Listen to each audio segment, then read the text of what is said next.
Well, here goes. Can edit it afterwards. And I need to present play slideshow. Well, hopefully, welcome to my astrophotography channel called Astrocatastrophe. Hopefully it won't be, but let's see. I want to really go back to basics here. Um, there's a lot of Astro channels out there. Um, so I want to try and do something a little bit different, something to capture the audience and all those beginners out there, because yeah, a couple of years ago, I knew nothing. So let's go. So why Astro Cat? Well, on the left you can see one of my best images so far. I mean, it's still not perfect, but it's getting somewhere. That's the Rosette Nebula. And on the right, you can see my other Astro cat, Romeo, Ragdoll. Got two cats. Eloisa is camera shy and she hides everywhere, but Romeo just is perfect for the camera, as is the Rosette Nebula. So let's get into the details. I love this one. The movement of the universe and all the stuff in it. It's constantly moving. I mean, it doesn't stay still like we. We never stay still, even when we're sleeping. What does that have to do with this hobby, this obsession? And that's always a question I get asked. Impact of light pollution. I mean, light pollution takes many forms, and we'll get into that in more detail during the episodes. The different types of objects out there. We all know the planets. We look at the James Webb Telescope images and Hubble and all that, and the galaxies, but there's a lot of images out there, a lot of different images we need to look at. How big are these objects? Now, this is an interesting one. Um, a lot of the images I take are massive in the sky. Unfortunately, we can't see them with the human eye, particularly with my old eyes, but they are big. Okay, so the movement of the universe and all the stuff in it. So, believe it or not, I mean, flat earthers or flurfers, if you're watching this, feel free to comment, criticize, and whatever you do. But it's a fact. We spin at 1,600 kilometers an hour. Yeah, and if we jump and we land in the same spot because atmosphere does the same. Now here we go. It's getting even faster now. The moon travels around the Earth at 3,700 kilometers an hour. Apologies to my English and American viewers. I English, but I live in Austria, so I do work in kilometers. And we're spinning around the sun at a crazy 108,000 kilometers an hour. And that's pretty fast. But let's move on. We in the Milky Way itself is spinning at 760,000 kilometers an hour. That's pretty fast. So let's pause for a second. If you think about it, yeah, the Milky Way is massive. So the spin of the Milky Way does not impact our viewing time. The Earth spinning at 1,600 kilometers an hour is what gives us the challenge when it comes to astro imaging. And you can just see it when you look out the window in the morning. And then in the evening, the sun moves. No, the sun doesn't move. We move. The sun is still in the same place.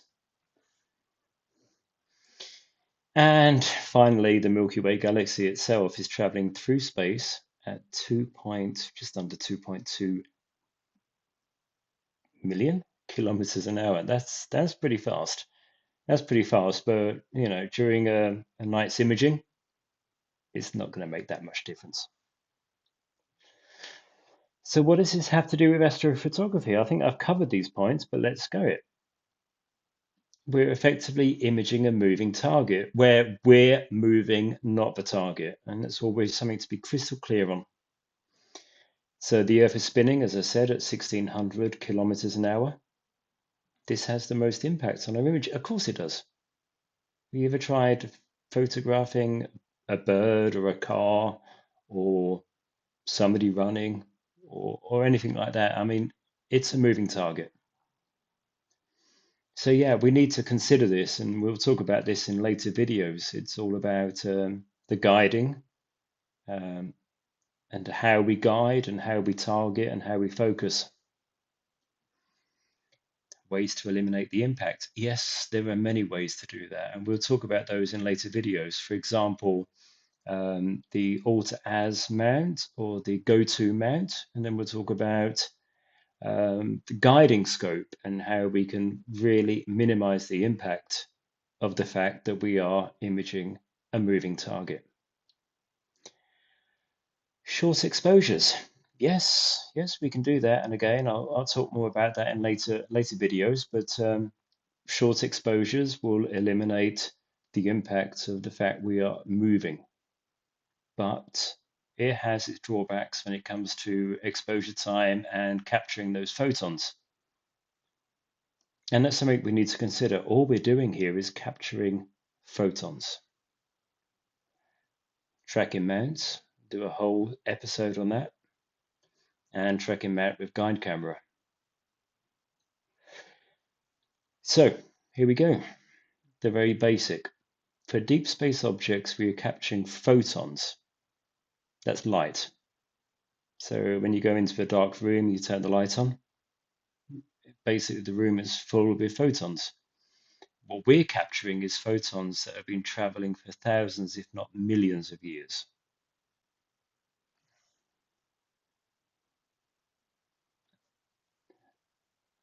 And pause here for a second because I'm hoping the spelling is correct. Yes, they're faint.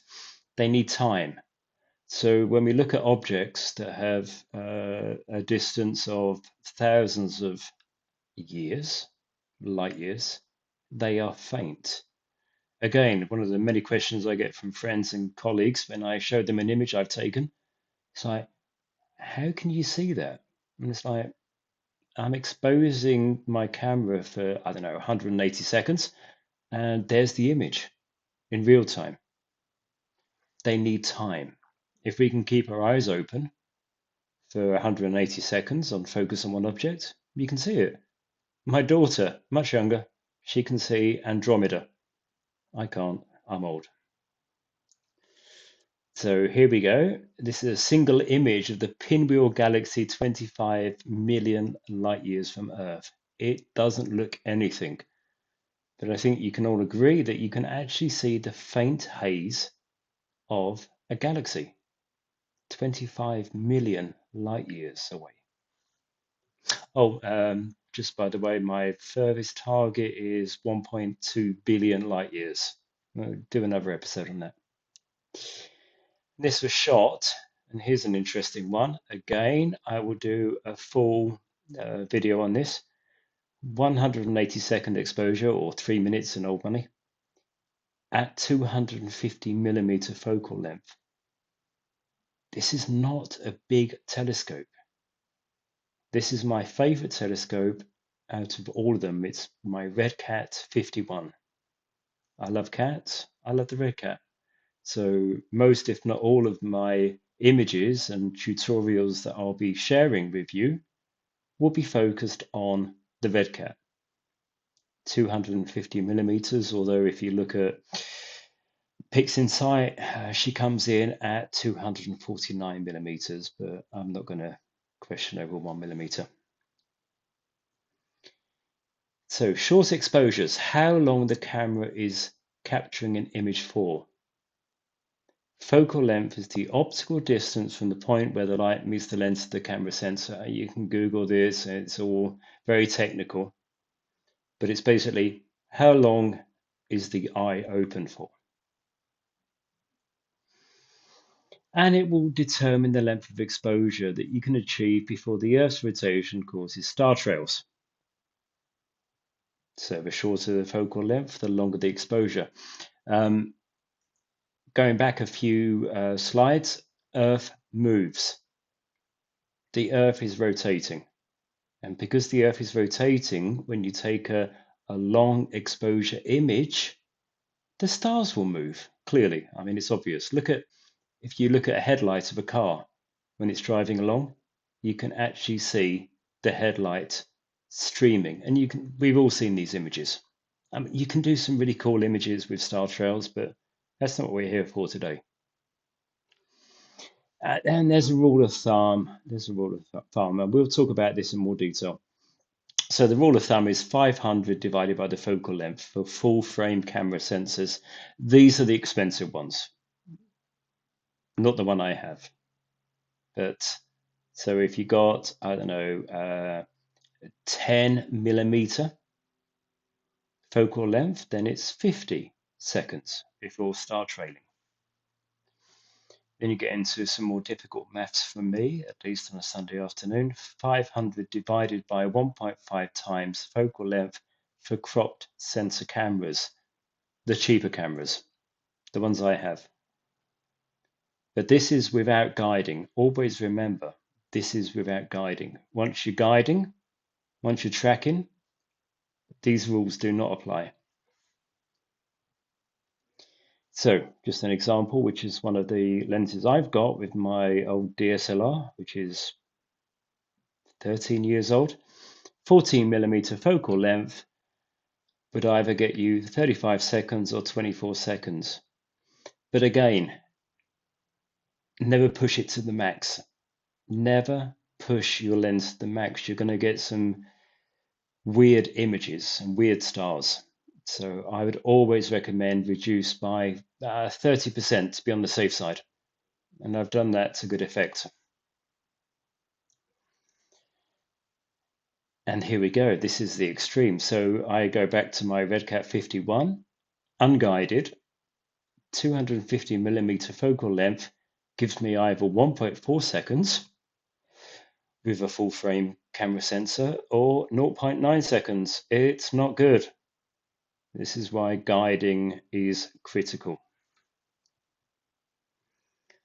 And always, always, always, always the stability of the camera.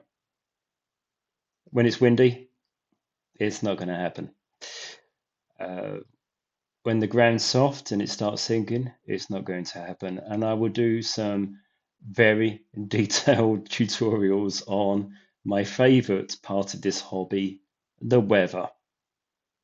The weather is one of the most critical parts of this passion, hobby, obsession, whatever you call it. But the stability of the camera, that's always a key factor.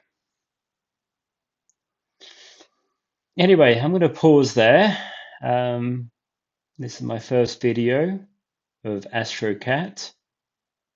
I hope you enjoy it. I won't tell you to do the necessary, which is like press the like button, subscribe, become a Patreon member, blah, blah, blah. I'm just doing this because I love it, and I hope at least one person will learn something and will comment and leave a like and maybe one day share an image.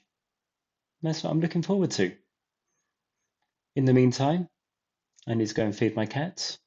TTFN.